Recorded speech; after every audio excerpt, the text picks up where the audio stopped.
Galw'r Cynulliad Cenedlaethol I drefn. Yr eitem gyntaf ar yr agenda'r prynawn yma yw cwestiynau'r prif weinidog a'r cwestiwn cyntaf Russell George.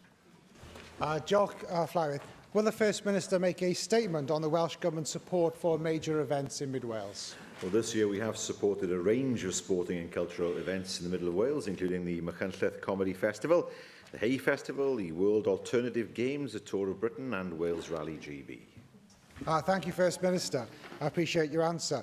The Welshpool Air Show is celebrating its 10th anniversary next June. It's now called the Bob Jones Memorial Air Show. Now, over the last 9 years, the event has gone from strength to strength and now attracts thousands of visitors to Mid Wales each year.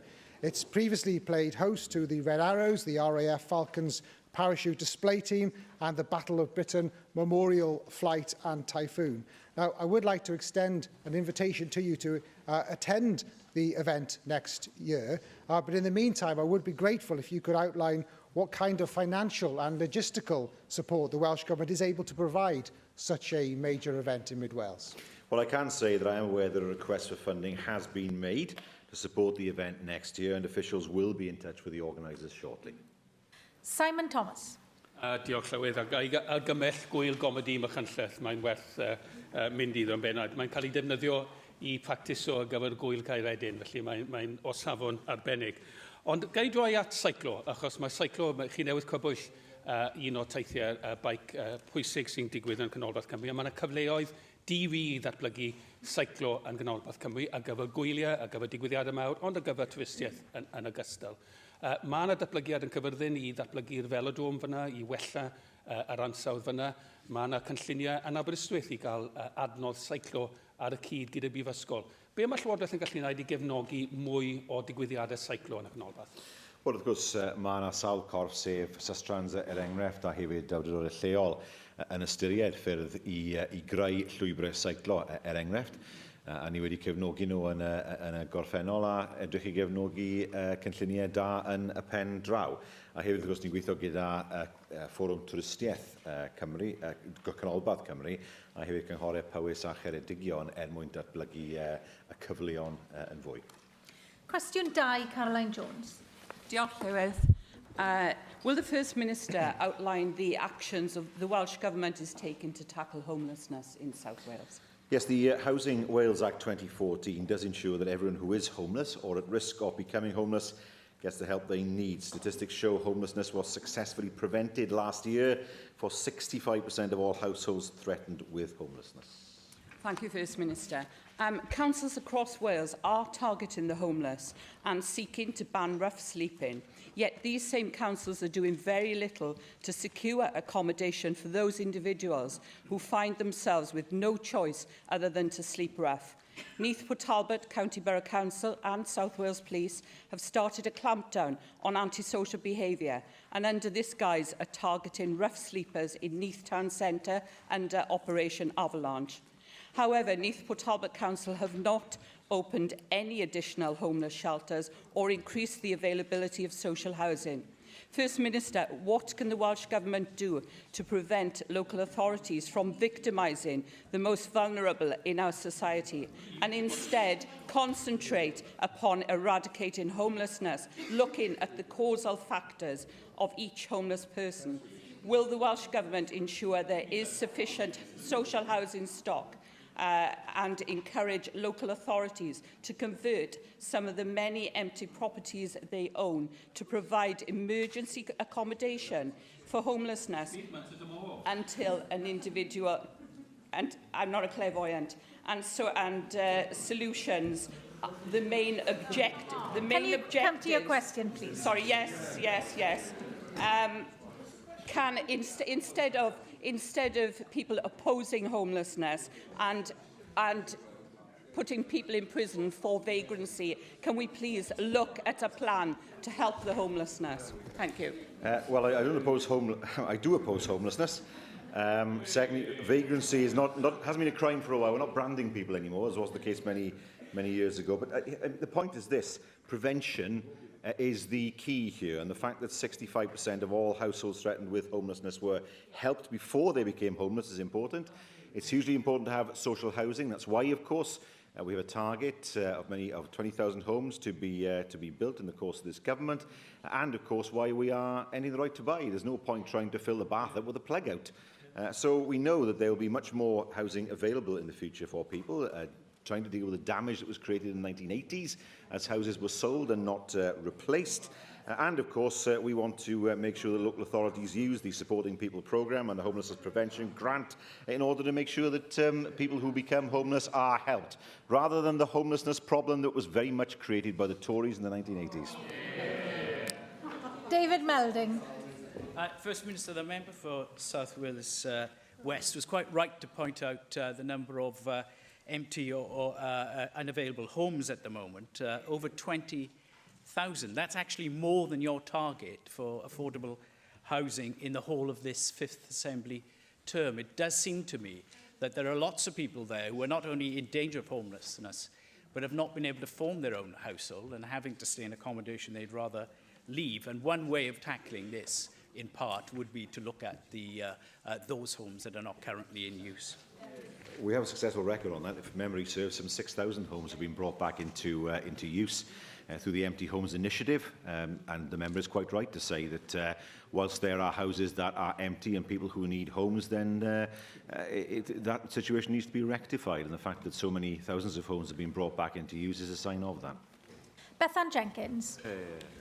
Prif Weinidog, mae analysis gan Shelter Cymru yn dweud bod yna gwahaniaethau mawr rhwng awdurdodau lleol yng nghyd-destun a targedau maen nhw'n cael o ran osgoi, cael pobl mewn I digartrefedd. Enghraifft, mae llwyddiant gorau yng Ngwynedd, lle bod 84.6% o bobl yn cael eu helpu cyn iddyn nhw fod yn digartref, lle y Merthyr mae fe'n 44.4%, sef y gweitha dros Gymru. Be ydych chi'n mynd I gwneud fel Llywodraeth I sicrhau bod yr awdurdodau lleol yn gallu cydweithredu gyda'i gilydd I helpu ei gilydd yn y cyd-destun yma, fel nad yw hyn yn gymaint o broblem yma yng Nghymru? Wel, mae gysondeb yn bwysig, mae hwnna'n iawn, a ni, wrth gwrs, mae'n gweld awdurdodau lleol yn gweithio gyda'i gilydd mwyn I nhw ddeall beth sy'n gweithio y gorau yn y sefyllfa hyn. Ond os dim amhauaeth bod y deddfwriaeth wedi gwneud gwahaniaeth mawr ynglyn â sicrhau bod yna lai o bobl yn wynebu digartrefedd a sicrhau bod nhw ddim yn sefyllfa lle maen nhw'n colli to dros eu pennau yn y tro gyntaf. Cwestiwn yn nawr gan arweinwyr y pleidiau arweinydd Plaid Cymru, Leanne Wood. Diolch, Llywydd. First Minister, do you agree that there needs to be specific legislation covering services for those on the autism spectrum? Well, the question I always ask is, what would legislation add? That's an open question. And as the Minister has already indicated, the door is still open in terms of consideration whether legislation would improve the situation for people. I note your answer, First Minister, and the words of your Minister, but your vote on the motion just over 2 weeks ago flew in the face of what campaigners actually want to see on this. The National Autistic Society back legislation. It's got cross-party support. I suspect there are even members on your benches who support legislation. And I'm sure that, like me, you've received messages from people seeking an explanation as to that vote 2 weeks ago. Given that people with autism are let down by so many aspects of the system, can you see why campaigners are pushing for this legislation, or do you think they're wrong? Well, the Minister has already said that the door is open. What needs to be examined is whether a law would make a difference. If there's a law on autism, should there be a law on cancer? Should there be a law on other services as well? That's the balance that has to be struck. There's no doubt we want to see an improvement in services provided to people. I know full well how difficult it is for people who are coping with relatives who have autism, and we want to see those services improve, which is why we've taken steps to do that. What we have to examine is whether a law would actually assist in improving those services. And that's an open question. Well, given that the campaigners are pushing for a law and that funding follows legislation and that your Minister has said that the door is open to this, will you now commit to changing your mind and supporting an autism bill should a new motion appear before this Assembly? Well, we need to consider further what a law would add, as I've said. I take the point about services improving. Money doesn't necessarily follow the law. England will, I think it offers plenty of examples of where that hasn't happened. So what we want to see is an improvement in services. That's true. but further work needs to be done in order to examine whether a law would make the difference that campaigners would hope and expect. Arweinydd y Ceidwadwyr Cymreig, Andrew R.T. Davies. Thank you, Presiding Officer. First Minister, there are challenges across the whole of the United Kingdom in recruiting and retaining teachers in any education system. Sadly, the figures here in Wales for new recruits into the profession are pretty damning, to be honest with you. After 5 years in the profession, there's been an increase of 50% of teachers giving up the profession and walking away. And there's been a 16% increase in teachers retiring before retirement. What confidence can we have that your new government will be able to arrest these figures and actually turn those figures around so that teachers, when they've trained and when they're in the profession, stay within the profession to make the improvements we all want to see in education? Well, the devolution of teachers' pay and conditions offers us a great opportunity to work with the profession in order to provide a comprehensive package of terms and conditions and pay. It's exactly what the Scots have done, and it's exactly what we need to do in Wales, and get away from the idea that somehow government and the profession has to be in conflict. I don't see it that way, and I think the opportunity of devolving terms and conditions is one that presents us with a chance to provide the right package for teachers in Wales. First Minister, obviously the Westminster Government announced that amendment to the Wales Bill yesterday, and it is for you to map out exactly how you will use those new powers as the government when they arrive here. The unions have obviously cast their verdict on that already. But if you look at actually people looking to go into the training to become a teacher, in this year alone there's been a 9% decline in applications to become teachers, and that is a 36% decline over the last 10 years of people actually putting themselves forward to begin the training to become a teacher. So you're going to get the powers in this Assembly on teachers' terms and conditions. What exactly are you going to do with them to change these figures? Well, not follow what the government in London is doing, because clearly it isn't working in terms of recruiting and paying conditions. We want to make sure we have a tailor-made package for teachers in Wales, both in terms of training and in terms of the way that they develop in their profession. We've noted the approach that was taken in Scotland, and that is an approach that we will examine along with others to make sure that the package is one that is ever more attractive to teachers, because it's quite clear that when it comes to teachers' pay and conditions, what exists now is not working for them. I hope that you will, over the weeks and months ahead, now be able to put some real meat on the bone of exactly what your government will do over teachers' pay and conditions with the new responsibilities. And I don't hold the Cabinet Secretary for Education to account for the department at the moment, but Dr. Philip Dixon, in fairness, passed a view over the weekend around the capacity within the Department of Education. And it's a fair observation coming from someone who has been on both sides of the fence, if you like, as a senior representative for the ATL union, and I believe has worked in government as well over the time and worked in the field of politics. So he has cast a doubt over the capacity within the department. And as I said, I don't cast the assertion on the current Cabinet Secretary, because in fairness, she has only just come into the role, and I'm sure she's making her own assessments. But it's a fair observation to understand exactly, do you have the confidence in the department to drive forward the changes that are required in light of observations that are increasingly becoming louder and louder as we get closer to the PISA review, that ultimately will benchmark your achievements as First Minister and the Labour Party's achievements in education over devolution on the international scale? I would be cautious about using the view of somebody who's clearly disgruntled, who has just written a book and wants to sell it, and is therefore making statements in order to sell that book. So I don't accept what Dr. Philip Dixon is saying. I don't think that the department is in any kind of any kind of problem. We have seen over the last few years a consistent improvement in standards, consistent investment both in schools and the profession, new schools being built all across Wales, improvements in GCSE results, improvements in A-levels. All these things have been happening over the last few years. What we have seen under his party in England is academisation, a step backwards to grammar schools, failure to invest in schools. That is not a route that we want to take in Wales. One thing I can say, and I say this absolutely clearly, that as is the case in other areas where pay and conditions have been devolved, there is no question no question at all, of teachers in Wales being paid less than teachers in England. That is simply not going to happen. We will ensure that our teachers are well rewarded for the skills that they have and ensure that the profession is able to practice in Wales with the full support of the government. And I have absolutely every confidence in the department in Welsh Government. Arweinydd Grŵp UKIP, Neil Hamilton. Diolch yn fawr, Llywydd. Is the First Minister feeling a bit more cheerful after our week in recess? Because we've had 3 very good pieces of good news for the UK economy and hence for the Welsh economy as well.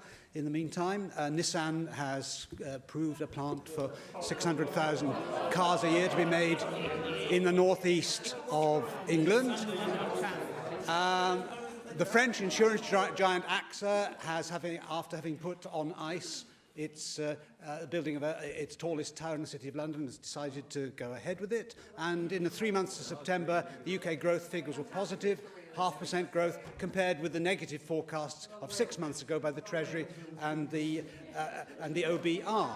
So doesn't this show actually that post-Brexit, Wales and the UK has vast opportunities for improving the health, well-being of the whole population of this country? Well, Brexit hasn't happened yet. As the leader of UKIP knows, the increase in the economy was driven almost entirely by service industries and not by manufacturing, and driven almost entirely by the slide in the pound, which is not a factor that we can rely on in the long term. I mean, as far as Nissan is concerned, I mean, anybody would welcome the announcement made by Nissan. What is curious is we have no idea what exactly was said to Nissan. I suspect that the UK government revealed part of its negotiating strategy to Nissan, but won't do that to the UK Parliament. I do not believe for 1 second that Nissan were persuaded to invest in Sunderland on the vague promise that the UK government would try not to have tariffs imposed on the automotive sector. Now, I agree, I don't want to see tariffs imposed on the automotive sector, but what about steel? What about aerospace? What about every other sector in the Welsh economy that's important? That's been ignored so far. And it shows a troubling piecemeal approach to this, rather than there being an overarching strategy. And I'll tell you, it contradicted directly what the Prime Minister said to me last Monday. I asked her directly to rule out any deal, any trade deal with the EU that included tariffs. She wouldn't do it. She wouldn't do it. A few days later, all of a sudden, tariffs are ruled out for the automotive sector. It's a complete and utter shambles. Well, it's not surprising that the Prime Minister is not going to reveal her negotiating strategy with the First Minister of the Welsh Government, who is a member of another party. But it's not for me. It is not for me to speak for Theresa May. But what this does show, does it not, is that Brexit offers an opportunity as well as a challenge, and that if we approach the negotiations in the spirit of optimism and positivity, then we're likely to achieve a great deal more. The trouble with the First Minister is that he's a moaning Minnie. He only sees the problems. He doesn't see the opportunities. As regards steel and the other industrial sectors, there's absolutely no reason whatsoever to think that our industries can't be more competitive than those across the Channel, particularly because not being part of the Eurozone gives us a more competitive currency. Arguing that we can be competitive with tariffs, I can tell you we can't. We export 30% of the steel that we produce. There's no way that we can be competitive with tariffs. Automotive cannot be competitive with tariffs. Aerospace, Airbus cannot be competitive with tariffs. Now, he's heard me say several times that, to me, if there is a deal on the table that doesn't include tariffs, that's immensely helpful. Immensely helpful. But I have to say to him, I don't expect the Prime Minister to reveal her negotiating strategy because I don't believe she has one. I said this to her and I said, look, at the very least, give us an idea of what your general principles are. Don't know. Why? Because they cannot agree with each other. If you speak to David Davis, the answer you get every single time is, it'll be fine. Nothing else more than that. Now, some advocate free trade agreements. Free trade agreements might be good with some countries, but not with others. A free trade agreement with Mexico is an invitation to destroy manufacturing in the UK, which is exactly what people voted against in the referendum. One of the issues that people were concerned about was free trade and the loss of jobs. Free trade agreements with the wrong countries end up in a situation where you can destroy your manufacturing industry. So they're not the panacea that they appear to be. Well, as it happens, we do have a free trade agreement with Mexico. That's one of the 2 agreements they have managed to negotiate in the last 50 years.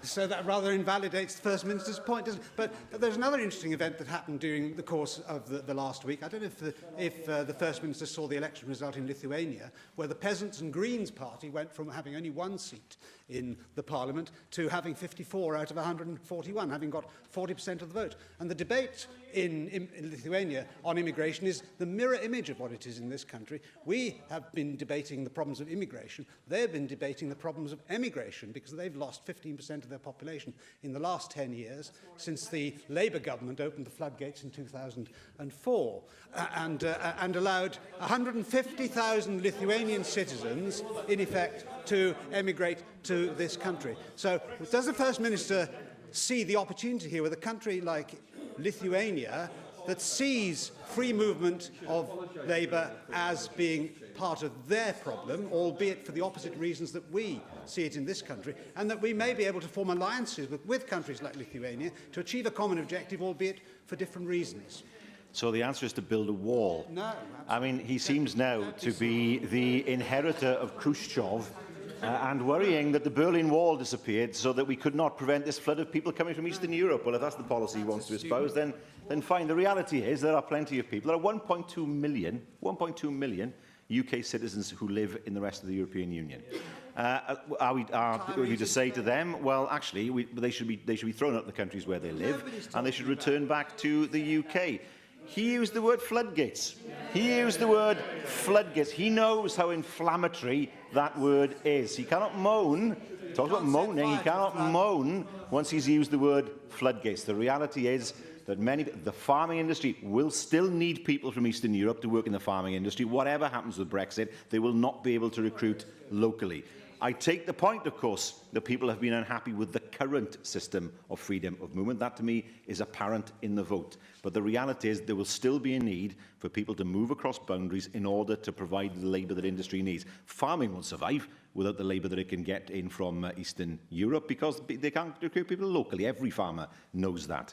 And so what we need is a sensible, humane and rational approach to freedom of movement, and not talk about floodgates and stopping people from coming in and effectively building walls. The last thing humanity needs in the current crisis in the world is to build more walls and barriers.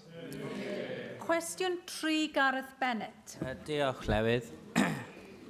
What assessment has the First Minister made of lobbying rules which apply in other UK governments? Well, the Standards Commissioner is undertaking initial work, discussing with other UK parliaments their arrangements and how they are working in practice. And we do stand ready to respond positively in the light of the Commissioner's recommendations. Okay, thank you, First Minister, for that. I was in the short debate we had just before recess where this was discussed, and I was glad to hear that the Standards Commissioner is indeed looking at this. Could I just have a guarantee from you, First Minister, that if Gerard Elias decides that action is needed, that you will take that action and not kick it into the long grass? Well, the Commissioner has previously said, of course, that he doesn't see this as having been a problem in the past. It's the Standards Committee, of course, who will need to look at this, and what lessons there are for the Assembly, we will take on board as a government. Susie Davis. Diolch, Llywydd. How companies and organisations engage with the Welsh Government, of course, and the transparency of those arrangements is, of course, very important.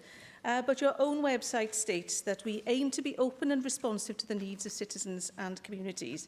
With this in mind, what more do you think the Welsh Government can do, particularly with its consultations, to reach a wider and deeper range of people, so that the voice of organisations who can afford communications officers or use public affairs companies are better balanced by interested voices from the general population? It's a fair point, and one of the things we look to do is to consult as widely as possible, online, of course, and through paper consultations. Inevitably, there's a need for information to be dissipated in communities by some individuals within communities, but clearly we want to make sure that consultations are as wide-ranging as they possibly can be. Neil McAvoy.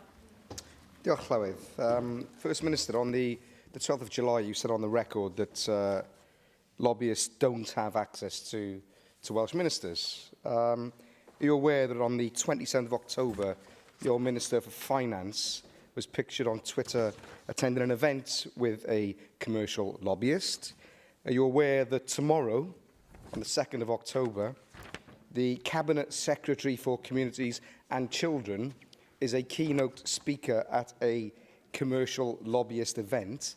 So maybe you can explain to the public and this chamber the contradiction between what you say here, that they don't have access, and what actually is the reality, because we all know they do. Can you explain the contradiction, please? Yeah, easily. I mean, ministers do speak at events that are organised by organisations, but ministers do not have formal meetings with lobbyists. That is it. That is the reality of the situation.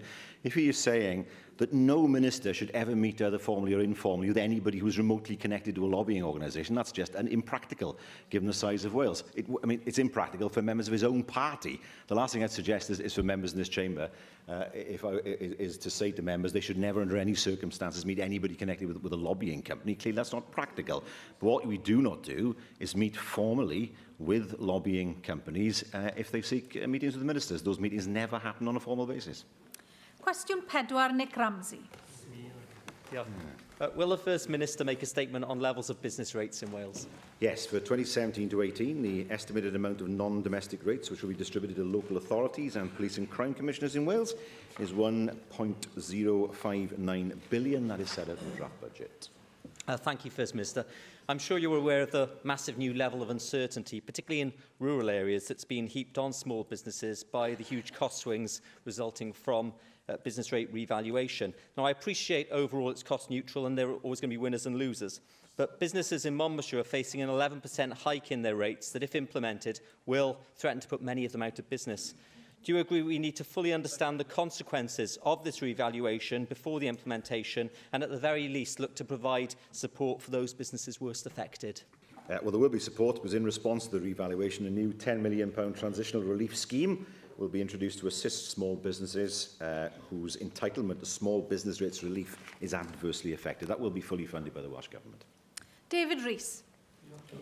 First Minister, the steel industry is still in crisis. It hasn't disappeared. We still have many issues and challenges facing us, even though the workforces across Wales have actually shown the commitment to improving profitability. What is your government looking to do with business rates? It was an issue very much so back in the early year. Plant and machinery exemptions was considered. Will you be looking at that again, and will you be looking at business rates for the steel industry? Well, I can say that the data from the current revaluation does indicate that the rateable value of the steel industry as a whole in Wales will decrease significantly. That will be of help to them. So we do anticipate that that will be part of the package that will assist the steel industry. We have already put a package on the table. We need to see action now from the UK government when it comes to pensions and when it comes to energy prices. So far, we have not seen sufficient action from the UK government. We keep on urging them to show resolve in the future. Adam Price. Mae nifer o fusnesau hefyd yn arbennig mewn ardaloedd gwledig wedi cysylltu gyda aelodau Plaid Cymru i sôn am effaith y cynnydd maen nhw'n wynebu ar un o bryd. Tafarn, enghraifft, yn wynebu cynnydd o 200 Dyn ni sôn am filoedd fan hyn. Mae un enghraifft gyda ni o'r fel country club sy'n trefnu priodasau yn y Rhuthun a'i gwerth ar adrethiant yn codi o 9,600 i 23,000. A gall y Prif Weinidog deall, wrth gwrs, yr effaith mae'r math yna o newid yn mynd i gael ar y busnes a busnesau tebyg. Odyw e'n gyfle falle i edrych ar y swm mae wedi sôn amdano sydd wedi neilltuo ar gyfer help dros dro i sicrhau bod ni ddim yn gweld y cynnydd syfrdanol yma i ambell i fusnes sy'n mewn sefyllfa ymylol mwyn sicrhau bod nhw ddim yn cau oherwydd y cynnydd mewn adreth i busnes. Wy'n deall y pwynt wrth gwrs, ond ni'n hyderus bod y cynllun ni wedi sôn amdano yn barod mynd i helpu llawer o fusnesau sydd wedi gweld cynnydd yn y swm nhw'n talu. Rhaid cofio, wrth gwrs, i'n fwy o fusnesau. Tro diwetha gaethon nhw trwyddo'r broses hyn, ond nôl yn 2008, lle oedd pethau yn yr economi llawn yn well, wrth gwrs, yn hanesyddol, a bydd yr lefel o dreth bydd yn retalu wedi bod yn uchelach. Ni wedi gweld hwn yn barod y diwydiant dir, wrth gwrs, dwi'n meddwl bod pob busnes yn yr un sefyllfa, ond o achos y ffaith bod ni wedi nabod y ffaith bod rhai busnesau yn mynd i weld cynnydd, dyma pam felly mae'r cynllun dros dro wedi cael ei ddod i mewn i le. Vicky Howells. Diolch, Llywydd. First Minister, just over a third of business premises in England and Northern Ireland and just under half in Scotland currently benefit from business rate relief compared to over 70% of Welsh businesses. I look forward to the publication of the Welsh Government's permanent rate relief scheme for small businesses, but will the Welsh Government make sure that this is still the most generous rate relief package within the UK? So we will look to provide, and on top of that, we want to provide certainty for a scheme that's always been temporary, despite that it's been renewed for a number of years, but we need to make sure that certainty is there for businesses so they can plan going forward. Question 5, Jane Bryant. Will the First Minister make a statement on the Welsh Government's powers in relation to the regulation of fireworks? Well, fireworks are regulated by a range of legislation, including health and safety, consumer protection, product safety and explosives regulation, which are generally not devolved. It is questionable as to whether we have the ability to change the legislation at this moment in time. Again, the situation is not made clearer with the Wales bill. For me, firework control is best dealt with on at least a GB basis, given the fact that people can move fireworks around across the island. But I take the point, and I know she's been raising this point locally, about the dangers that fireworks can pose. Thank you, First Minister. Over the last couple of weeks, we've seen dangerous fireworks incidents across Wales, and including in my own constituency of Newport West, where the fire service, the ambulance service and police were attacked by individuals using them as missiles. The fireworks used in these cowardly attacks were on people trying to do their jobs, serving our communities, were large-scale commercial fireworks, which are significantly more powerful and dangerous. Will the First Minister join with me in condemning the attacks on public service workers, and will he also use to look what powers the Welsh Government has in relation to safeguarding the public, particularly with regards to regulation, from these large-scale commercial fireworks, which, if used irresponsibly, can cause severe injury? I see no reason why members of the public should be able to buy commercial fireworks. They're profoundly dangerous in the wrong hands.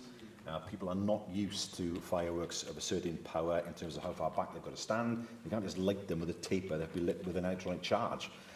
So I think there are still questions as to how well regulated fireworks are.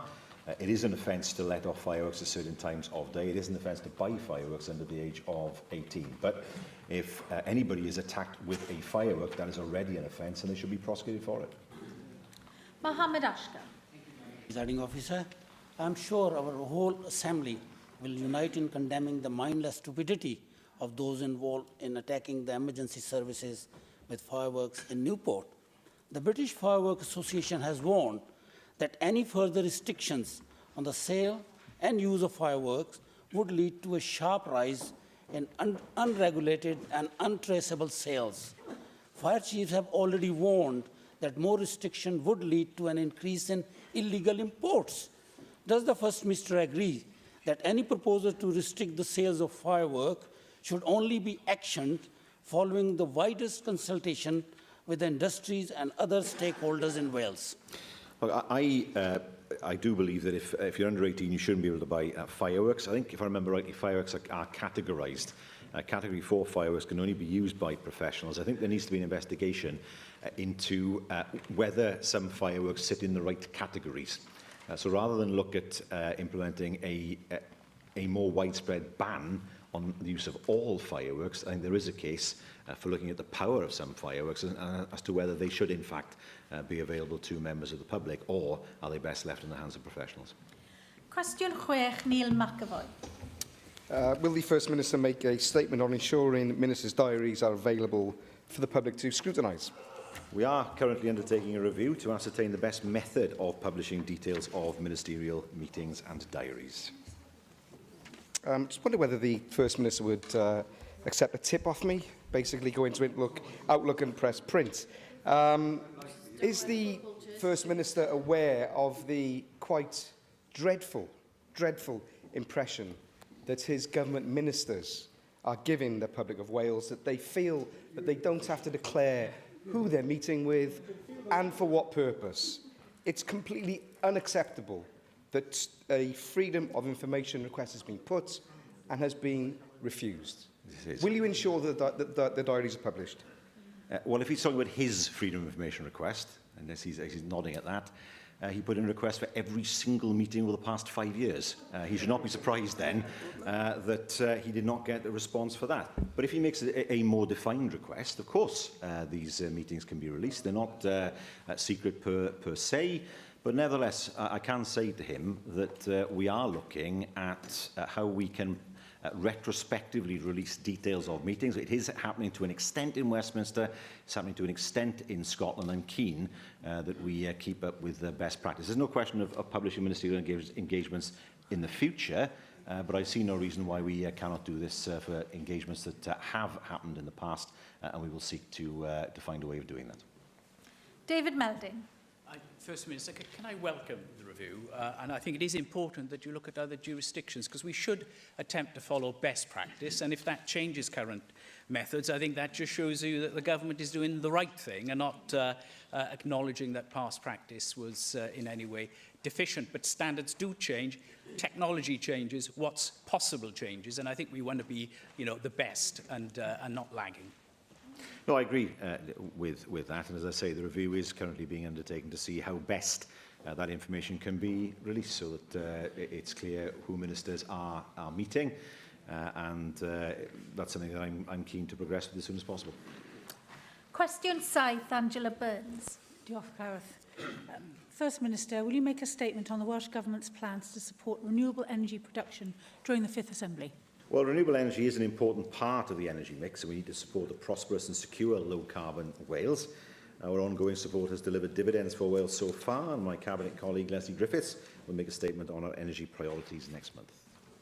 First Minister, in the light of recent financial difficulties encountered by Tidal Energy Limited in West Wales, a company seemingly leading the way in marine energy extraction, what reassurances can you provide that other marine energy projects, backed by public money, deliver on their objectives? And what plans have your government got in place to ensure that the skills and knowledge so far gained by Wales as a whole, and the government in particular, on renewable energies are not lost from this area? No, it's unfortunate what happened to Tidal Lagoon Power Limited. I think it's fair to say that what they were taking forward is more like a research and development project, rather than a business project per se. It does have potential, there's no question about that, and we're keen those skills are not lost. I have to say it will be hugely useful, of course, if we were to see progress now on the Swansea Bay Tidal Lagoon, so that the work that's being carried out in St Justinian, for example, I saw myself what was happening there, can actually be taken forward as part of the skill set that will be needed for the Tidal Lagoon. Jeremy Miles. Diolch, Llywydd. As well as renewable generation, does First Minister agree with me that sustainable storage and distribution are vital to our sustainable energy future? And does he welcome the groundbreaking research being undertaken into innovative energy storage and distribution by the Universities of Cardiff, Swansea and South Wales through the Flexis project, which are looking to develop a demonstration site in East Port Talbot? I do. It's an excellent example of our universities working together, as well as an example of collaboration between industry and research organisations across Wales and the rest of Europe. It is an EU-funded project. So what will happen to it beyond 2020, of course, is always difficult to predict, but nevertheless it has great potential, and the fact that so many of our universities have come together to be part of it shows how important a project this is for them. Simon Thomas. Diolch, Llywydd. Gai ofyn i'r Prif Weinidog beth mae'n wneud i ehangu dealltwriaeth bobl o ynni adnewyddol yng Nghymru, ac yn arbennig ar gyfer dosbarthu ynni adnewyddol yn lleol at bobl leol mwyn cynyddu y gefnogaeth iddi hi. Pe bai Sian Gynllian yn gallu bod yma heddi, mae'n siŵr bydde hi am fi sôn am ynni Ogwen, cynllun cydweithredol i ddosbarthu ynni yn lleol. Mae yna cwmnïau ynni yn cael ei sefydlu gan awdurdodau lleol yn Lloegr, fel ynni Robin Hood yn Nottinghamshire. Nag yw ein byd i Llywodraeth ystyried sefydlu cwmni ynni adnewyddol ar gyfer Cymru a dosbarthu ynni yn lleol? Wel, mae yna wasanaeth ynni lleol ar gael. Mae hwnna'n rhoi cefnogaeth i gymunedau a hefyd i SMEs mwyn nhw'n gallu datblygu prosiectau i hunain. A trwy'r portal maen nhw'n rhedeg, sydd yn cael ei rhedeg, mae grwpiau sydd â diddordeb yn dod gyda'i gilydd mwyn gweld am pa ffordd allan nhw i gyd weithio mwyn symud o prosiectau mlaen. A mae un enghraifft y Bethesda, wrth gwrs, sef y prosiect yn ei lleol. Mae hwnna'n bailot i weld os mae'n bosib i sicrhau bod bobl yn gallu cael cymorth i ddefnyddio llai o ynni na nawr, a hefyd, wrth gwrs, i sicrhau bod nhw'n llai o arian hefyd. Neil Hamilton.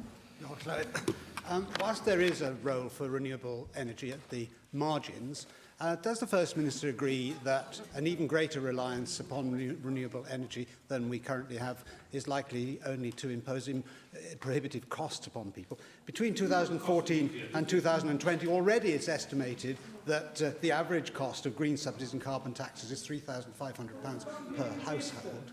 And whilst hydro schemes and possibly even tidal schemes may have a place in the energy mix, because wind is intermittent, it is very expensive because you have to have backup power stations to cope when it doesn't blow or it blows too strongly. And therefore, it would be far more sensible to rely more on conventional sort of resources, like coal, for example, just mentioned by Simon Thomas, as we sit on some of the best anthracite areas in the world. Where this can be mined commercially, is it not sensible to put that into the energy mix as well?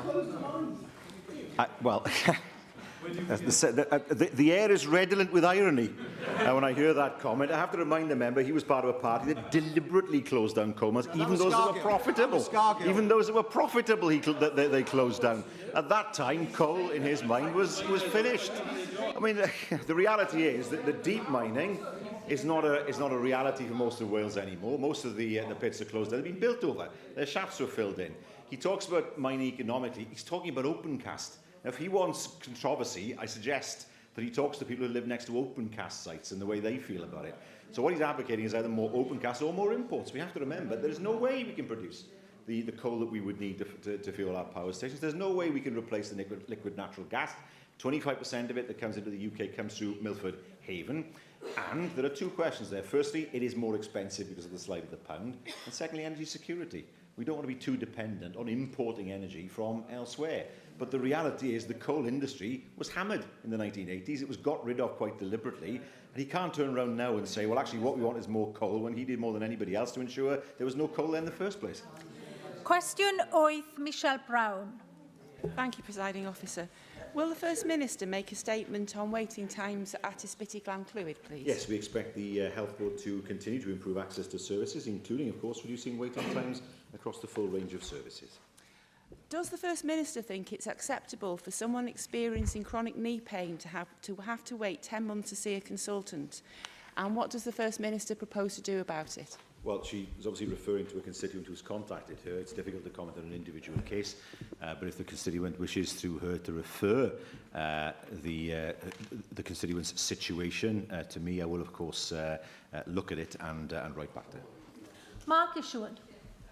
Well, against the Welsh Government's target of 95%, the figures published last week for September show that just 72% of A&E patients were seen in 4 hours at Wrexham Mylor and 69.7% at Ysbyty Glan-Clwyd, with 919 people waiting more than 12 hours in the major A&E departments in North Wales. Having ignored warnings that the closure of minor injury units, the withdrawal of NHS community beds and the shrinking share of the NHS Wales budget going to GP surgeries would lead to this precise outcome, will you now listen, and how, to those concerns in order to address them and reduce this demand through those community-based prevention mechanisms?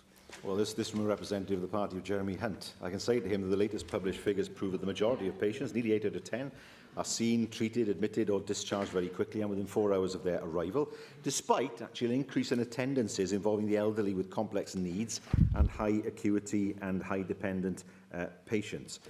Whilst the achievement of the achievement of the target has been difficult, that much is true. Nevertheless, we did see an improvement in the 4-hour target in September. Llyr Griffith. Brif Weinidog yn derbyn bod y gostyngiad yn nifer y gwlau yn y gogledd yn cyfrannu at trafferthion gyda amserau aros. I ni wedi gweld colli gwlau yn y Flint, yn Llangollen, yn Ymlaen y Ffestiniog. Mae yna dros 400 yn llai o weliau nawr yng Ngogledd Cymru o'i gymharu â 2010. Os bosib bod chi'n derbyn bod hynny yn cyfrannu at y trafferthion? Na, dwi'n gweld hynny. Os o ffaith ni'n siarad am gymunedau lle yna ddim adran argyfwng a damweiniau yn y lle cynta. So, ôl yn mynd i'r adran hynny mewn ambulance, felly yn yr ysbyty yna, yr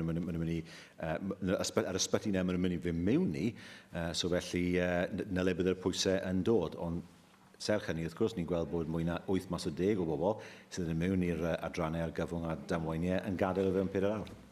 Cwestiwn 9, Llyr Griffith. Diolch Llywydd. A wnaeth y Prif Weinidog ddatganiad ynghylch asesiadau effaith ieithyddol yn y maes cynllunio?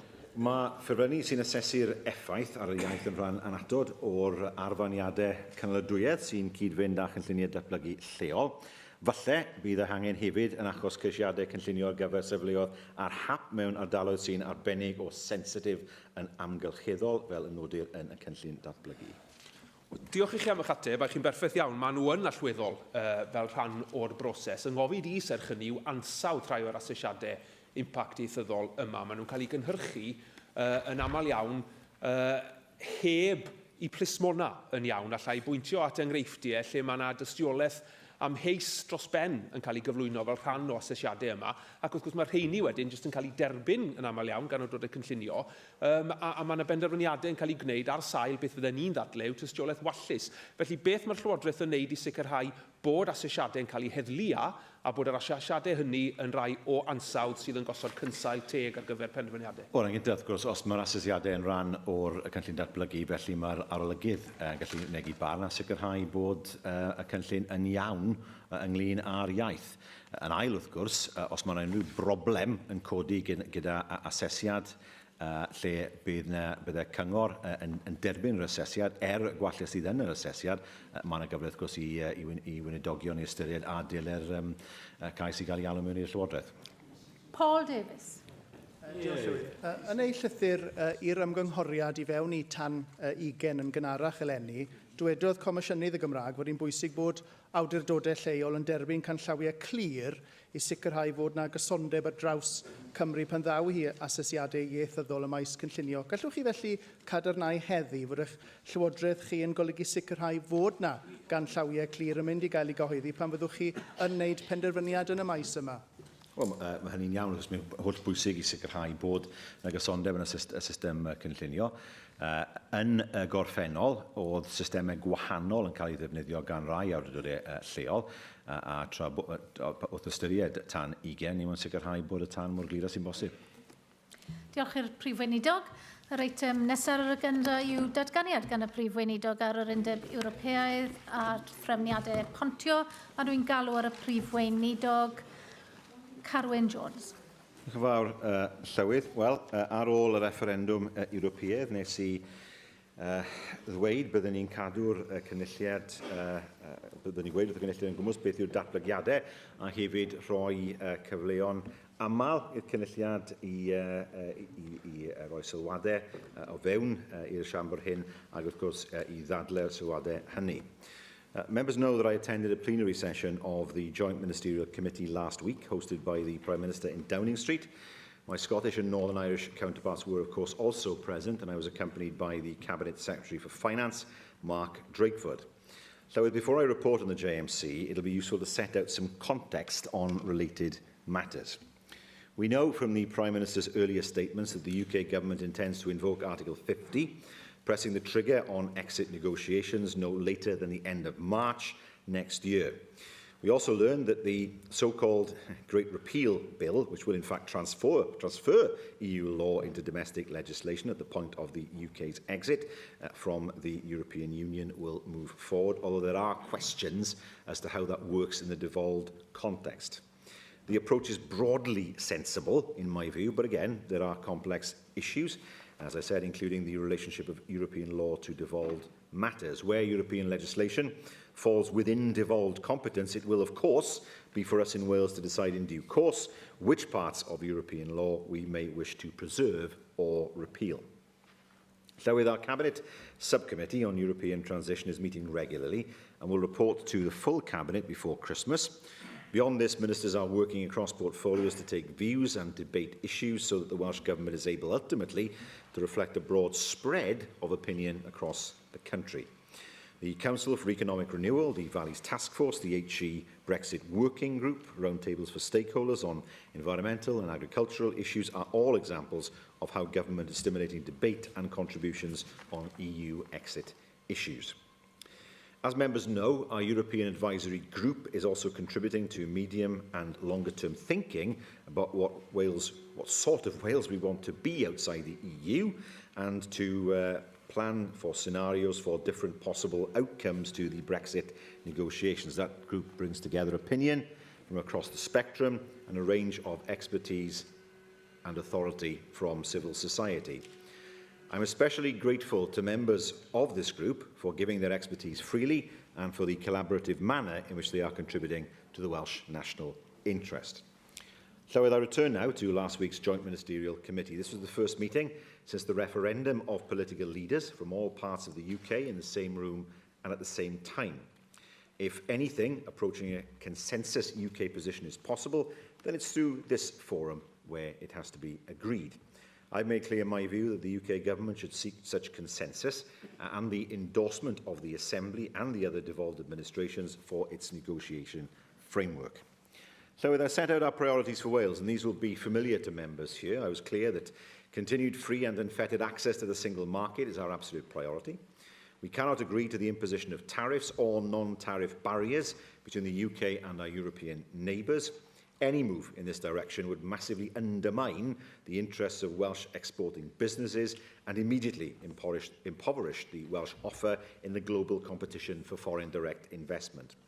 Markets beyond the European Union cannot and could not compensate for a collapse in our European trade. At least 40% of our exports go to Europe, and all the available economic data shows that geography plays a decisive part in international trade flows. So we are globally ambitious, and we support our businesses wherever in the world they want to trade. But we cannot collude with any settlement that undermines their European exports. I repeat, Welsh electors voted to leave the EU. They did not vote to ruin the Welsh economy. If I could, at this point, quote Member Rhyn ap Iorwerth, who did say the people of Wales voted to leave, not take leave of their senses, which I thought was a rather good line. And I think that sums up where we are. I raised the vital matter of financing for Wales after the UK's withdrawal. As things stand, the UK may leave the EU in spring 2019. Beyond this date, there is no budget provision for farmers or rural communities, and no money for regional economic development in place of structural funds. A revision of the block grant in the light of EU exit will become increasingly urgent for stability in the months ahead. So I have recognised previously that concern about unrestricted EU migration is part of what contributed to a leave vote. The rights of EU citizens already living here must be protected, and we will tolerate no xenophobia or racism in Wales. Migrants from the EU help sustain the Welsh economy, and we anticipate a continuing need for recruitment across different sectors of the Welsh economy in the years ahead. We do await proposals from the UK government about how it intends to approach managed migration after we leave the EU, and we will examine those proposals carefully. But I put the UK government on notice: we will agree to nothing which damages or undermines the Welsh economy. So with my final substantive point was about our powers as a devolved institution. When the UK leaves, EU regulation in devolved policy areas will be lifted, and the Welsh Government and this National Assembly will exercise full control over policies already devolved to us. Agriculture, environment and fisheries, for example. We will resist any attempt by the UK Government to claw back powers to itself. People in Wales didn't vote for that. We accept that some issues will be best dealt with on a UK-wide basis, that's true, but this can only be done through intra-governmental agreement, through some pooling of sovereignty, not about imposition. EU exit requires new thinking about how the UK itself operates, and there's much work to be done in this area. It is disappointing and damaging to confidence that the UK government has been unable so far to offer a coherent outline of its broad approach to EU negotiations. The excuses for not doing so are running thin, and the credibility of the UK is not helped by prevarication and, it must be said, confused and mixed messaging. So the UK government does need to get its act together. So if the Prime Minister has agreed that the JMC plenary should now meet more often, I do welcome that. We have further agreed a new formation of the JMC, known as JMC-EN, European Negotiation. This will be the forum for detailed deliberation of the UK position. We will be a reliable partner in this process, and we will act in good faith. We want what's best for Wales, and we have a duty to pursue that interest with vigour, and that is exactly what we will do. Llywydd members will also wish to be aware that the Cabinet Secretary for Economy and Infrastructure has written to the Secretary of State for Business, Energy and Industrial Strategy to ask for more information about the Nissan decision and the implications for businesses in Wales. We do now stand at a major crossroads for Wales and the UK, and decisions taken now will determine our future for decades ahead. This government accepts and embraces our responsibility, but we can't work alone. We value contributions from all, and we aim to build consensus where we can. Llywydd, I will, of course, continue to keep members up to date as matters progress. Andrew Davis. Thank you, Presiding Officer, and I'd like to thank the First Minister for his statement this afternoon, and in particular the updating of members in relation to the work the Welsh Government is undertaking with its various committees and the Cabinet Committee as well, that is advised, or the subcommittee that is advising the Cabinet. I do find some disappointment, though, in some of the language in this statement today, in particular the downbeat tone. The First Minister for Northern Ireland was also at the very meeting that the First Minister for Wales was at last Monday, and these were her words: the UK's biggest economic opportunity for decades, and that was what she was referring to when it came to Brexit. That is what we have to face. It is an opportunity. People have spoken as of June the 23rd, and it is now for politicians of whatever colour, to actually implement the wishes of the British people. And it is important that the 48% of people who voted to Remain's views are also taken into consideration, because that is a considerable number of individuals who expressed an opinion to keep our relationship with Europe as well. And I've been very clear in any comment I've made that there isn't a one-size-fits-all solution to this, but the views of both sides need to be taken forward in an act of mutual cooperation, rather than just playing the petty politics that some of the language in this statement alludes to, such as... Well, I appreciate in this chamber we'll continue with the banter like this, but the language of confused and mixed messaging. It was the First Minister himself who came out with his six-point plan. His six-point plan for where the Welsh Government stood. And before we knew it, then the free movement of people was dropped from that six-point plan. It was the First Minister himself who in early July talked of the sooner Article 50 was invoked, the better. And then that was changed by August to say that the Prime Minister's approach was a very sensible approach. The only confusion, the only mixed messaging I would suggest is from the First Minister himself and indeed the Welsh Government. And that is to be regretted, that it's not more of a positive engagement when you look at the way the Prime Minister has reached out to the devolved administrations, in particular with reinventing and re-establishing the JMC to make sure that the devolved voice is clearly heard around that table, and above all, making sure that the JMC meets around the whole of the United Kingdom, not just in London. And I would welcome the First Minister's view as to how the JMC will progress in the next 12, 18 months, 2 years, because he is quite right to identify that this will be the key platform for taking forward the devolved government's views in the negotiations, because the UK government is the government on point and is the government making the negotiations. And he, like I, met David Davis 2 weeks ago today, and I found a Secretary of State who was fully engaged, who had a coherent strategy for the way forward, and above all, the announcements, well, again, you know, again, the First Minister and the Labour Party in particular seem to want to take a different view on every position just because the politics of it plays out for them. We have to enact the wishes. We have to enact the wishes of the Welsh people on June the 23rd, and those were cast very clearly that the people of Wales wanted to recast their relationship with Europe. And last week we had the announcement about the Sunderland Nissan engine factory. We had economic growth figures, all positive news, and yet still trying to put a dampener on the outcome of the referendum. I would also like to ask the First Minister, in particular, on the paragraph where he talks about policies and the control of devolved areas. I too support him in his sentiments. I'm sure every member in this institution will support. But there is an opportunity, as in fairness your statement touches on, where it says, we accept that some issues will be best dealt with on a UK-wide basis, but this can only be done through intergovernmental agreement through some pooling of sovereignty. So I'd be grateful if he could enlarge on that particular reference, how he sees that type of relationship, that type of pooling of sovereignty, and importantly, he refers to the policy areas, not necessarily the financial areas, because it doesn't make reference in that particular paragraph or anywhere in the statement. I read that very carefully because obviously the money side of the equation has traditionally been an important consideration in Welsh Government schemes, such as structural funding, higher education, and agriculture and rural development. And I do note that you specifically refer to policy, not financial areas. So is it the case that the First Minister is more receptive to more sharing of sovereignty in those particular areas so that the money can be best dovetailed into UK government schemes and stretch further? I look forward to hearing what the answer is that comes from the First Minister. He also uses the word collude, which I think is a very unfortunate term of phrase when he's talking about international development. 90 of the 97 inward investment deals were delivered from UKTI last year, and it is important that there is a strong relationship, well, it's UKTI's own figures, First Minister, and as we found in earlier questions from First Minister's questions, you weren't particularly good at identifying Mexico when it came to free trade, and I'm sure UKTI have got their figures correct.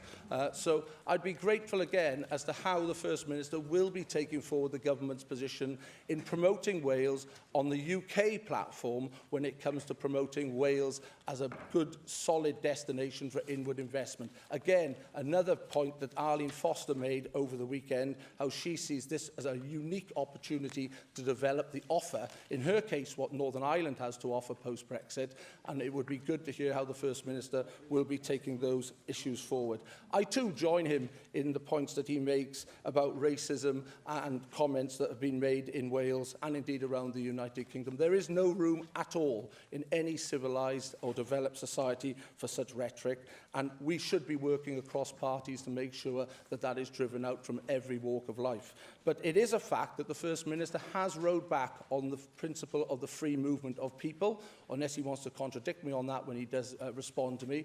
So when he does talk about the importance of free movement of goods and services, based on the principle that under EU legislation and the EU understanding of the single market, it has to relate to people as well, how does he see the Welsh Government's negotiating position assisting in making sure that there is access to the single market, given that you have given up on that tenet, that basic tenet of free movement of people, which seems to be such a critical stumbling block. And I have yet to hear a comprehensive argument coming from the First Minister as to why, from his original position, he has now moved to dropping that key caveat from the Welsh Government's position. I do wish the First Minister well. I wish the Welsh Government well in its deliberations and in particular its meetings with other devolved administrations and the UK Government. But we really do need to be working from the same hymn sheet on this. The next 2 years are going to be of critical importance to many businesses, many communities and many individuals, the length and breadth of Wales. Wales voted to realign our relationship with Europe. You can't get away from that. It is incumbent on politicians in all parties to work together. And I do regret the fact that the First Minister has chosen not to accept the offer that I put to him on the 24th to work with him on this. I accept his position. He doesn't want to take that offer up. But I do think that that is a matter of deep regret because together, politicians in this institution could achieve so much more when it comes to enhancing Wales's position around the Brexit negotiation tables.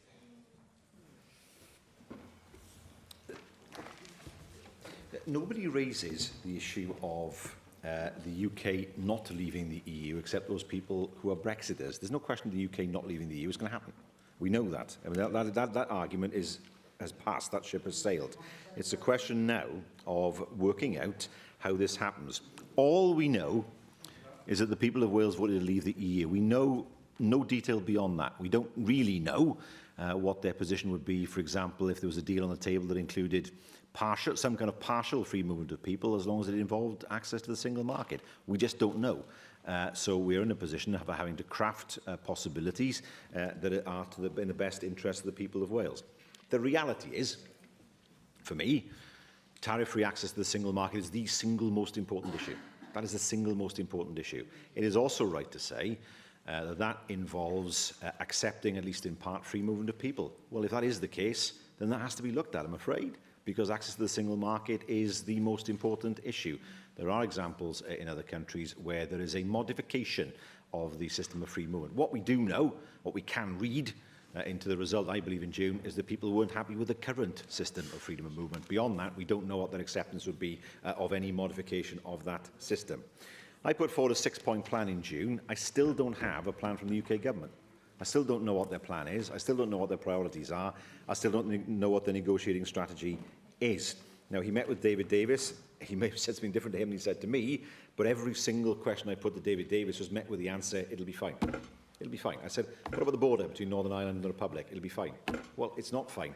And Arlene Foster has the great problem now of having a situation where she will have a border with a country with a different immigration policy that potentially is outside of the customs union as well. It is impossible not to have a hard border in those circumstances. And these are issues that so far have just been buried in the sand at UK level that will need to be resolved.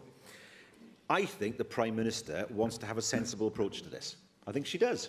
I think this is the reason why she took the view she did before the referendum. But there are others around her who don't.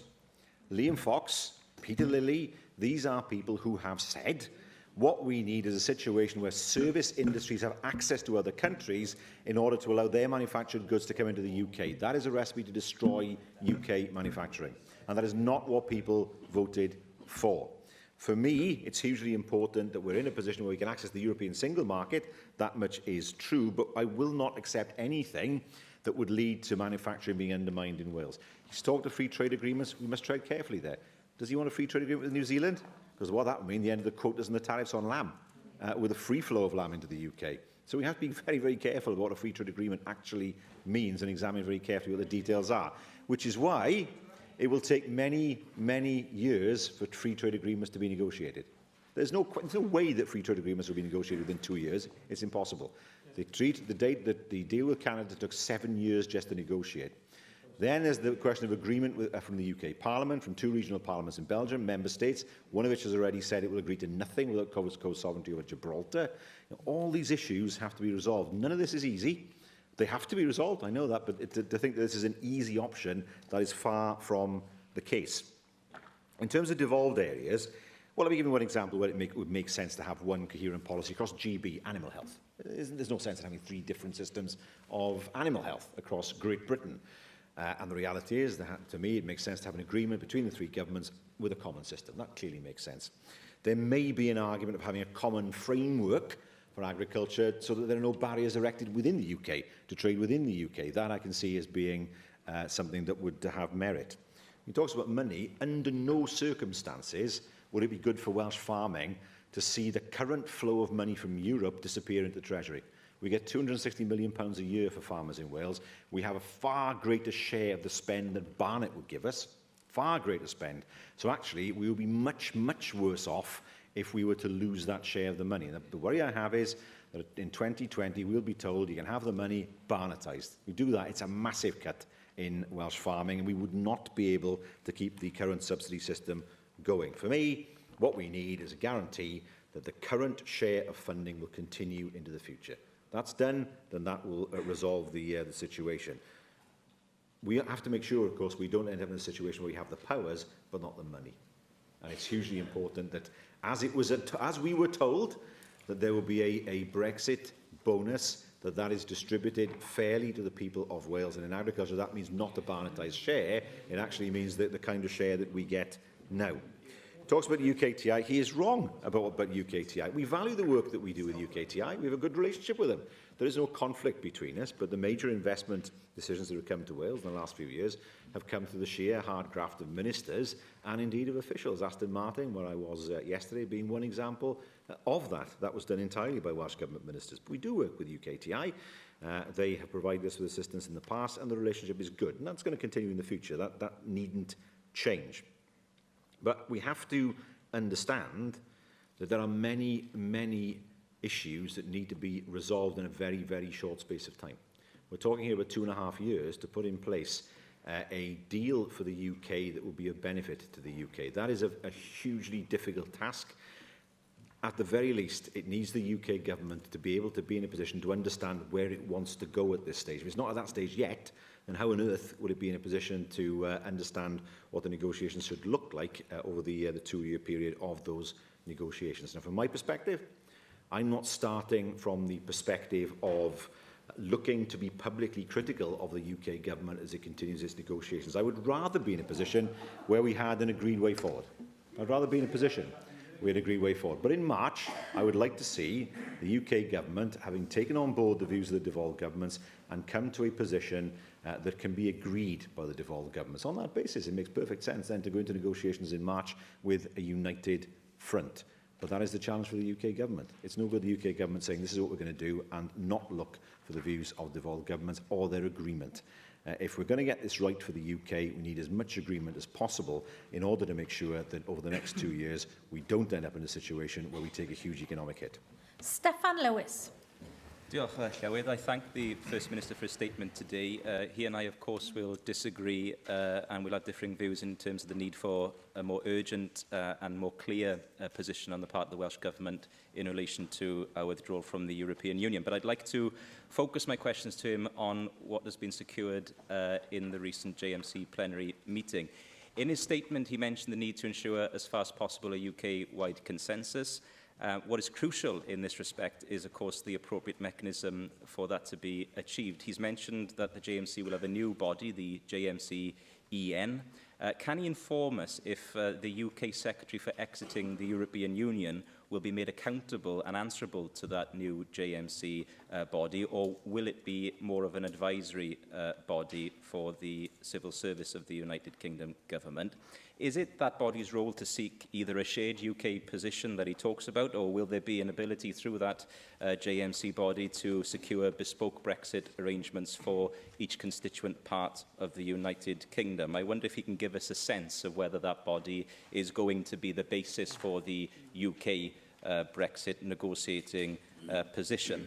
In his statement, he refers to the need for Wales's funding arrangements to be adjusted in order to mitigate and accommodate the fact that we'll be withdrawing from the European Union. Of course, we on the Plaid Cymru benches agree with that, but can he tell us whether this is already a feature of his government's negotiations with the British state on a new fiscal framework for Wales?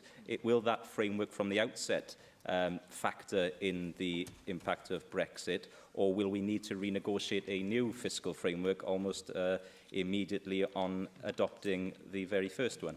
He mentions in his statement the issue of migration, and I welcome his comments relating to full condemnation of xenophobia and racism, and his message as well of welcome to EU citizens who live here now and who contribute to our country. And Plaid Cymru will join him in condemning any racism and xenophobia that occurs. Has he had any further thoughts on the wider implications of a new UK immigration policy on the Welsh economy and public services specifically? I'm asking in particular relation to the possibility of Wales or the Welsh Government having the ability to issue Welsh work permits so that where there are shortages in skills or expertise in either the public or private sectors, that his government will be able to issue permanent and temporary work permits so that we don't have a one-size-fits-all UK immigration system that might be to the detriment of Wales, but maybe perhaps, call me a cynic, to the benefit of somewhere such as the City of London. The First Minister has rightly highlighted the constitutional challenges that we have and that will emerge over the coming period. The European Repeal Bill, or as some refer to the Great Repeal Bill, will be one of those challenges, particularly in relation to matters that are currently devolved. I've asked him previously whether he envisages a need for a Welsh European Repeal Bill. I wonder if he can update us on whether or not he believes there will be a need at one point or another for a specific Welsh repeal bill, or even, dare I say, a Welsh continuation bill, so that there is clarity as far as it goes in terms of previous European legislation and previous ECJ judgments as they relate to matters that are devolved in Welsh law, as he has referred to in his statement. I welcome his very clear messages in terms of the Constitution, that there will be no tolerance on the part of the Welsh Government if it comes to attempted power grabs from the British state on matters that devolved. And Plaid Cymru, of course, supports a very sensible approach for collaboration between the governments of these islands when it comes to matters where cooperation is essential on agriculture, farming and the environment, for example. Can he therefore take us a step further and share perhaps a vision for how he thinks that can be accommodated once we've left the European Union? Does he, for example, believe that the JMC EN should turn into, on our withdrawal from the European Union, into a UK Council of Ministers that is permanent in standing, that shares civil servants among all the devolved governments and the central government, so that there is a continuous intergovernmental structure that can accommodate the differing needs of the United Kingdom and can facilitate cooperation, rather than the rather ad hoc and, I would argue, unacceptable way that we conduct intergovernmental relations at the moment. Finally, he mentions the Nissan announcement. Did the Prime Minister have the courtesy to provide the First Minister and the other heads of government with any sort of heads up in the JMC meeting that the Nissan announcement was imminent? Or does the First Minister have the impression from the nature of that announcement that the UK's approach, if we can call it an approach to Brexit, is sector by sector rather than nation by nation? And is he able to clarify whether the promises made to Nissan will apply to car manufacturers here in Wales? Of course, as he's mentioned, a vitally important industry here, with £3 billion supporting around 18,000 jobs. And finally, Llywydd, did he call the UK government's new Brexit hotline, perhaps to ask some of these questions? And if so, does he feel that his call was important to them? I've not yet rung the hotline. I hope it gives me more information than as if I'd rung the speaking clock. But so far, the person on the end of that hotline has simply said to me, it'll all be fine. So I'm not sure that the information is as detailed as it should be at this stage. He raises many important points here. If I could deal with Nissan first. On Monday, it was made clear that the UK government was still considering a Brexit strategy that did include tariffs. I asked the Prime Minister to her face to rule out any strategy, any deal that would involve tariffs, and she would not do so. Then we had the news that Nissan had made this announcement. Then we had the news that the UK government was looking to use, well, let me describe it, its best endeavours to secure tariff-free access for the automotive industry. I couldn't disagree with that. But what about the other sectors? I mean, the thing is, it seems to be a completely piecemeal approach without any kind of overarching strategy. You know, what does this mean for Airbus? What does this mean for Tata? We don't know. All we know is that a deal has been negotiated for, apparently for automotive, without any money being involved. And I don't believe that. And I think it's hugely important, and indeed the Cabinet Secretary has already written to the Secretary of State to disclose the full details of the financial settlement. We need to know. This is a UK matter. If the UK government has made a pledge, it'll compensate for tariffs, and it does that for every sector, we'll end up paying more than we did when we were members of the EU, just to pay, and paying companies rather than paying the EU. So we don't know. This smacks of an approach that is piecemeal and not one that has been well thought through, and that needs to change. There needs to be a strategy here so people understand where they're going. I welcome, of course, what the Prime Minister said before the JMC in terms of frequency of meetings, because that was all agreed in 2014. So I'm not surprised that she reiterated what we'd all agreed in 2014 anyway. But yes, it is, of course, useful the JMC plenary meets on a more regular basis, and the Prime Minister is at the JMC plenary. He makes the point about a putative Council of Ministers. That is essential, in my view, because we will need to have a mechanism where we can get agreement across the nations of the UK when it comes to looking to develop common frameworks. There is a precedent for this, because when I was Agriculture Secretary back in 2000, 2001, we used to meet every month and agree the UK line at the Council of Ministers. That was seen as quite normal. So this has happened in the past. There's no reason why this shouldn't happen in the future. On the JMC European negotiation, it's not an advisory body. It was made very, very clear. This is not a body that is there for the UK government to tell us what it is going to do. without us having the ability to put our own view forward and making sure that we get an agreed way forward. So it isn't a sounding board, and it isn't a notice board of any kind. It is meant to be a proper forum for deciding the way forward. In terms of the fiscal framework, everything is being looked at the moment as part of the fiscal framework. But ultimately, of course, we know that there are still issues such as Barnett that don't favour Wales. We know there are unanswered questions in terms of what happens after 2020, and we don't have answers to those questions yet. He's raised the interesting point about Welsh work permits. He's raised it before with me. I think an issue that needs to be looked at carefully and an issue that I have some interest in to see how that would work at a UK level. I don't share the view, if I'm honest, that it's possible to have different arrangements for different constituent nations in the UK in terms of their relationship with the EU. I don't see how that would work. If, for example, Scotland had a different form of access to the single market, that would inevitably mean different levels of customs and a border. And I think it's very difficult to have a member state with different arrangements within a member state, especially when that member state has has countries that are attached to each other. It's easier if you're Greenland. It's not as easy if you're England, Scotland and Wales. And what I want to see is a good deal for the whole of the UK and particularly, of course, a good deal for Wales. I share his concern, and I made this point to the Prime Minister, that I don't want to see the interests of the City of London being seen as paramount and more important than the interests of any other sector. We see on the hard right of the Conservative Party, and it came from Peter Lilly, it's come from Liam Fox, it's come from Patrick Minford, that what we need is for service industries to have access to other markets, but manufacturing isn't important. I don't agree with that view. I'm sorry, and I don't think those people who voted for Brexit thought they were voting to see manufacturing industry disappear from Wales or the rest of the UK. In terms of the repeal bill, my understanding is that it will look to deal with the situation in Wales, Scotland and Northern Ireland simply to entrench current EU law in the respective nations. It would entirely be a matter for this Assembly then to decide which of those laws it wishes to keep or not. There would be nothing, to my mind, of course, to stop the Assembly, if it wanted, to actually implement directives of the Commission, even if we were outside the Commission, if it was felt that that would be helpful for business.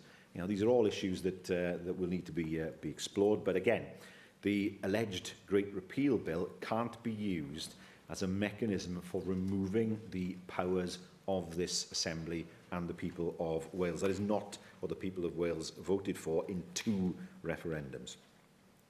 There are many questions I can't answer because I don't have answers from the UK government, but it's absolutely clear to me that the development of those answers has to happen soon. Once we have, I've outlined what our position is as a government. We need the UK government to do the same so that we can see where they are coming from. But this piecemeal approach of approaching, first of all, a company with a deal, then a sector with a deal, that's not going to work. It's absolutely crucial we have a coherent approach that benefits all and all those people who live in the constituent nations of the UK. Neil Hammond. Why is the First Minister still talking the language of Armageddon? This statement refers to a collapse in European trade being a possibility.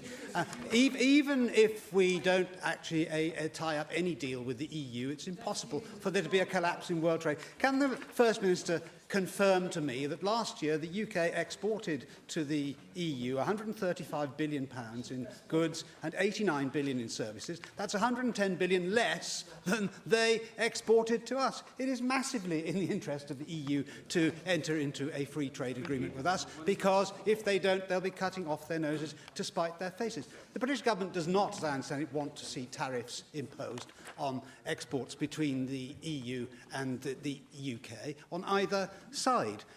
It is only the EU Commission and other protectionist forces in the EU that are talking in terms of imposing tariffs. So what is the Welsh Government doing to try to influence the governments inside the EU, apart from the UK, in favour of the free trade that otherwise we all want?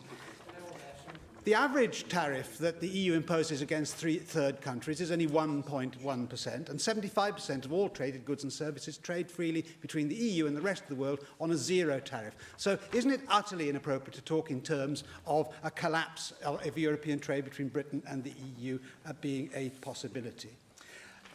As regards the other parts of the statement, on the question of repatriation of powers, will the First Minister accept that UKIP is entirely in favour of repatriation of powers, not just to Westminster, but also to Cardiff? This is a massive opportunity for us in this Assembly and indeed in the Welsh Government. We will recover control of agricultural policy. We will recover control of environmental policy. We will have in our own hands all sorts of levers of power which we don't currently have to make the Welsh economy more competitive in future. And fundamentally, that is what it's all about. It's the opportunity to trade competitively not just with the EU but also the rest of the world, which is, after all, 85% of the global economy. I've read the minutes of the European Advisory Group meeting on the 28th of September, and it's very interesting to look at who is actually on this committee. There's one person, as far as I can see, out of about 24 who's got any practical business experience, and that's Kevin Crofton. The others are all very worthy people, but they're academics or policy wonks or politicians, superannuated or otherwise. And what we should be doing, or what the Welsh Government should be doing, is actually taking advice from the people who are actually out there making goods and selling goods and services in the world, because that's where the wealth of the Welsh economy comes from now and will come from in future. So what he should be doing is asking them, in what way can we use these new freedoms that will be given and the new powers which we will get in the interests of the wealth creators of Wales and the jobs that depend upon them. I'm very pleased to see that the First Minister is talking in terms of managed migration, rather than, again, these sort of Armageddon scenarios of building walls down the English Channel to keep the beastly foreigners out. Nobody is talking in those terms at all. He knows, as well as everybody else in this chamber, that the Brexit debate was overwhelmingly dominated by the fears and resentments which have been created by unmanaged migration in the last 15 years. And the biggest pro-Brexit votes were in the areas which Labour have relied upon over the last century for piling up the largest number of votes. And consequently, it would be to ignore the wishes not just of the British people, but also the Welsh people, if they were to resile from the obligation that is placed upon us all, I think, to ensure managed migration. But of course that's going to involve people moving across borders. Of course the Welsh economy does rely upon interchange, as every economy does,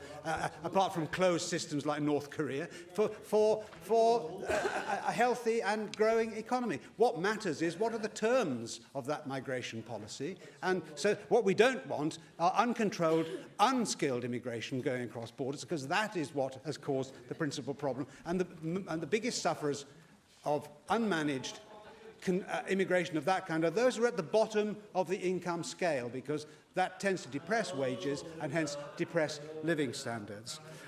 As regards the obscurities in the current negotiating stance of the UK government, does the First Minister think it might be helpful if we were to invite David Davis and Liam Fox perhaps to come down to Cardiff to a plenary session of this Assembly, in the same way as we have Alan Cairns here from time to time, so that we can hear from the horse's mouth what is in their minds, and insofar as we're unable to discern it, then expose them to the kind of questions which he's obviously failed to elicit answers from in his own attempt to do so. This is a great adventure that we're all now embarked upon, whether we liked it or not, whether we were in favour of the referendum result or not. But as I said in my question earlier on, does the First Minister not accept that it's a great opportunity for us in Wales, which we've not had before, to take our destiny in our own hands, politicians who are elected by the people and can be dismissed by them if they don't like what we do, unlike the Commission in Brussels and those who are currently employed in making policy for us, who are not responsible ultimately to the people of this country or indeed any other country, and who are, as a result of that unaccountability, imposing upon the peoples of Europe a crown of thorns in the form of the Eurozone, which is a massive engine of poverty, and which is impoverishing an entire continent and therefore restricting the export opportunities of Britain and Wales in particular. So I ask the First Minister, embrace the future, embrace the opportunity which we have today, and don't fear the future. It's ours for the taking. Well,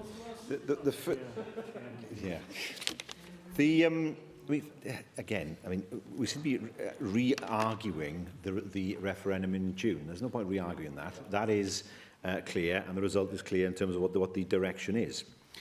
But I do think we need a dose of reality here. If we had a free trade agreement with the US, nobody would want to jeopardise it. Nobody would be here saying what we want is to be in a situation where there might be barriers in place in trade between us and the US. The EU is a much, much, much bigger market. It is bigger than America and Russia combined. Of course, the EU exports more in monetary value to the UK than the UK does to the EU because it's 8 times bigger than the UK. In fact, percentage-wise, we export about 40% to the European market. 8% of European exports come into the UK. So as a percentage, the UK is not a big market compared to other countries. Now, the danger we must avoid is to see the kind of rhetoric we saw at the Conservative Party conference that can only unite countries in Europe together against us. That surely is not what we want to do. There are plenty of countries in Europe who don't believe in ever closer integration. They're there. Czech Republic's one of them. Denmark is one of them. And it's right to say there are tensions within the EU. But there would be an irony if the EU became united against the UK because of the UK's attitude. So we've got to avoid that at all costs. This is not, it's a slight imperial arrogance to think that everyone's going to fall at the UK's feet. They're not. The UK is not a big trading bloc. It isn't the EU, it isn't America, it isn't Russia, it isn't India. It has to box clever when it comes to being able to sell its goods. In terms of powers, I mean, he was always making a case for independence of Wales at one point, I thought. I know his party's taken a long journey, but I didn't think that the journey had been quite that long. We want to make sure that we get the right kind of advice as far as the future is concerned. I can say to him, I speak to companies who have invested in Wales. I speak to potential investors. They all, without exception, say to me that they are uncertain about the future because they don't know what the UK's relationship with Europe will be. Now, if you are Airbus, you are a very integrated European operation. You want to know if there will be any barriers between your operation in Broughton and Toulouse. They don't know the answer to that yet. If you are Ford in Bridgend, you want to know whether a tariff will be imposed on the engines, every single one of which is exported, every single one to Germany, and then another tariff imposed on the assembler car coming back in again. The answers aren't there at the moment. Now, if those answers can be provided, I think he's right. I think we can get to a situation where we can see a restoration of economic stability, but we don't have those answers yet. And these are not easy issues to resolve. We need to have that resolution. To me, as I've said before, we get to a position where there are no tariffs, and that will be helpful. But let's not pretend that if we don't have an agreement after 2 years, things will be fine. WTO rules will be applied. The EU has no reason to be nice to the UK, if for no other reason other to encourage others who would want to do the same thing. The reality is the EU can look for other markets elsewhere. There are many, many thousands of jobs in Wales that depend on us having unfettered access to the single market. Why would somebody come to the UK rather than the EU if they were two entirely separate markets? Why go to a market of 60 million, not a market of 500 million? It makes perfect sense. I mean, there's no way they'd come here. There are all those companies in the UK who are here. Nissan is one of them.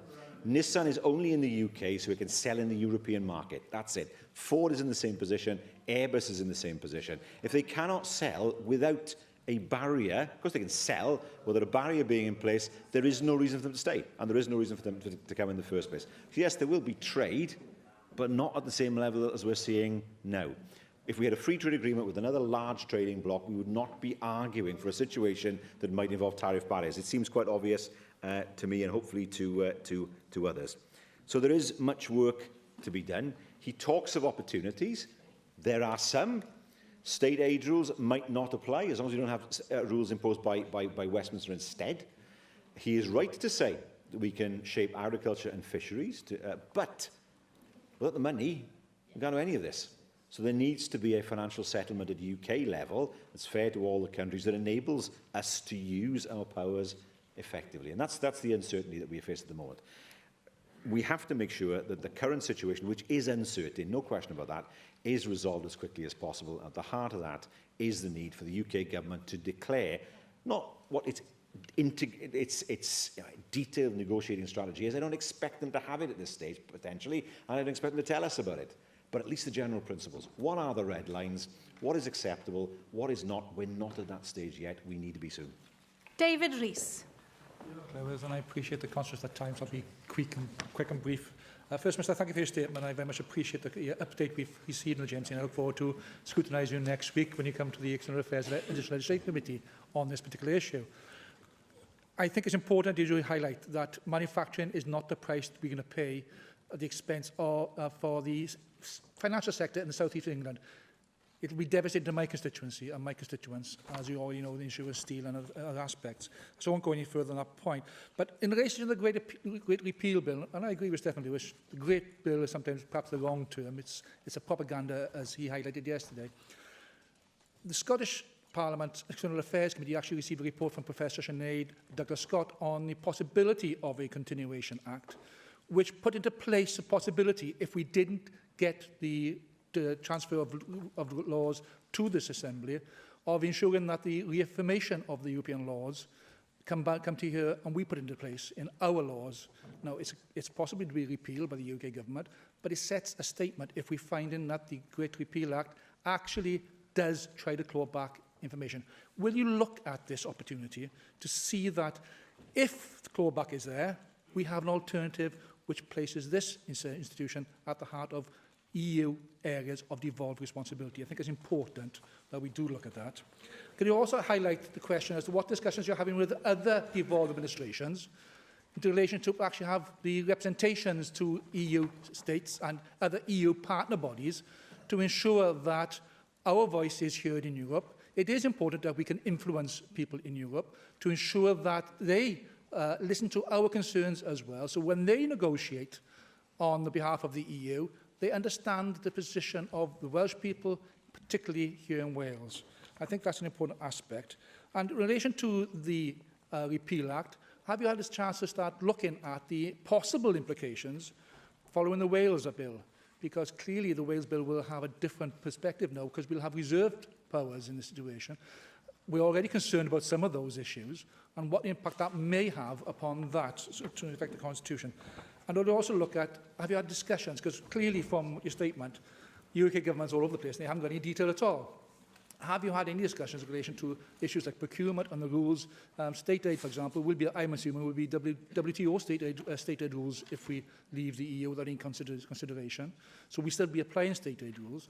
Have you had discussions with other devolved nations as to how we will use that as a sort of collective to approach the important situations across the UK? Because our needs are different to Scotland. Scotland needs are different to the north of England.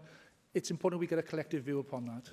No, I agree with that. I mean, the voice that isn't heard here, of course, is the voice of the English regions. They don't have a voice. London has a mayor. The reality is, if you want to talk to the northeast of England or the southwest of England, there is no one to talk to in reality. And for them, of course, they're in a position of having no real voice in these discussions, which is a matter that I regret. At the heart of this, of course, is a fundamental disagreement as to what happens when powers come from Brussels onto these shores. Our argument is, and I think it's the right argument, that they never go to Westminster. They just bypass Westminster, they come straight to us. In Westminster, they seem to take a different approach, that somehow they come to Westminster and then they will, in some way, pass those powers on. That's just simply wrong. That's not what the devolution settlement actually shows. So there is a fundamental disagreement there at the moment. I think it's right to say that Scotland's in a different position. Scotland's publicly looking at another independence referendum. That's a matter for the Scottish Government. Northern Ireland has very, very different views. The First Minister and Deputy First Minister have different views on the future of Northern Ireland and its relationship with the EU. So getting an agreed way forward in Northern Ireland is much trickier than it is elsewhere on these islands. But the Wales Bill, of course, is by creating a reserve powers model, again, it makes it, to my mind, easier to facilitate that flow of powers from Brussels straight to here, rather than those powers resting in Westminster and Westminster deciding then whether those powers should be passed on. And that is one of the major that's the great advantage to me of the reserve powers model, because you're not in a position where you're having to argue constantly that a power should be conferred on you. In fact, the power will be transferred unless it's specifically reserved. Now, at one point, the leader of the Conservatives was saying at one point he seemed to be suggesting that somehow the powers of this place should be curtailed, despite the fact we've had two referendums, one on the establishment of this place and secondly on having primary lawmaking powers. Those referendums probably didn't count in his mind. He's been quiet since then, but I regret what he said at that point. The reality is The people of Wales have voted to leave the EU. At no point were they asked the question, did they want to see powers leave Wales and go somewhere else? And the UK government must remember that this is not to be an exercise in trying to centralise power in London, because that is of no use to anybody, given the fact that they claim that power was centralised in Brussels. So these are questions that will need to be resolved over the course of the next few months. But on the Great Repeal Bill, that has been presented simply as a bill that will enshrine current EU law in the different nations, which is sensible, because nobody wants to see laws disappear by accident, and then it would be for the different legislatures to decide what approach they will take to each and every regulation and law as a result of that. If that's all it is, then I can see the sense in it. But we must be careful to make sure that it doesn't go further than the way it's been presented. Ac yn ola, Luned Morgan.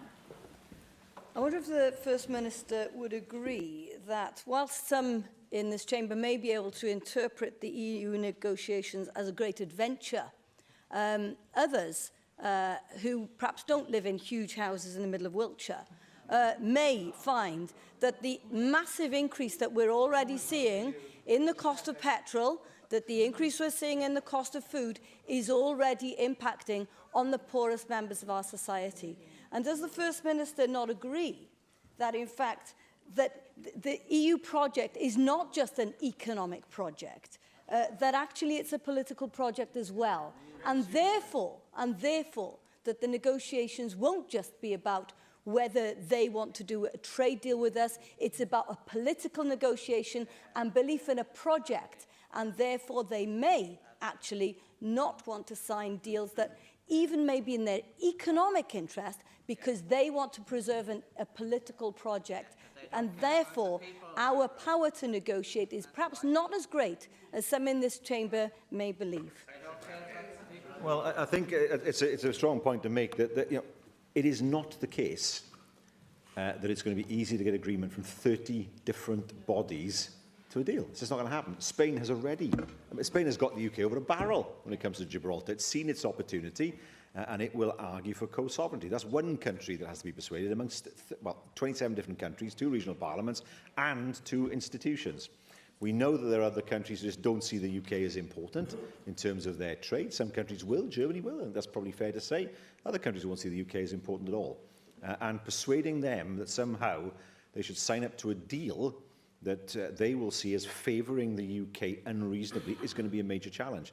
As I say, I think we should not kid ourselves that people think the UK is owed a living by other countries. That's not the way they see it. Not the way they see it. This is not the 19th century. We have to be realistic and get the best deal that we can for the UK, given the fact that the EU is 8 times our size.